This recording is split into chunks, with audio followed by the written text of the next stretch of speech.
অনেক সময়ই আ পেশেন্টরা বা গর্ভবতী মারা প্রশ্ন করে যে, গর্ভাবস্থায় দূরে বেড়াতে যাবে কিনা? বা গর্ভাবস্থায় কি রকমের ভারী কাজ করা যাবে? বা করা যাবে না কিনা? এ ধরনের জিনিসগুলো। তো সেক্ষেত্রে বলব যে, গর্ভাবস্থায় দূরে বেড়াতে যাওয়া বা কাজ করা এগুলো কোনটাই কিন্তু অ্যাবরশন এর কারণ না। সাধারণত অ্যাবরশন বা ১ম ৩ মাসে বাচ্চা যেগুলো নষ্ট হয় বা পড়ে যায় এগুলোর অন্যতম কারণ হচ্ছে জেনেটিক প্রবলেম বা জন্মগত ত্রুটি। আ তাদেরকে আমরা বলি যে ভারী কাজ কম অবশ্যই প্রেগন্যান্সিতে ভারী কাজ কম করা উচিত। কিন্তু রেগুলার ভারী কাজ করা বা দূরে বেড়াতে যাওয়া বা অফিস করা এগুলো নিষেধ করা হয় সাধারণত খুব কম ক্ষেত্রেই। বিশেষ করে যাদের থ্রেটেন্ড অ্যাবরশন রয়েছে অর্থাৎ প্রেগন্যান্সি ঝুঁকিতে আছে।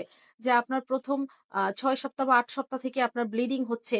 কয়দিন পর একটু করে ব্লিডিং হচ্ছে বা আপনার জরায়ু ফুল যেটা সেটা নিচের দিকে তৈরি হচ্ছে বা নিচের দিকে এখনো, সেক্ষেত্রে কিন্তু আপনার প্রেগন্যান্সি ঝুঁকিতে অবশ্যই।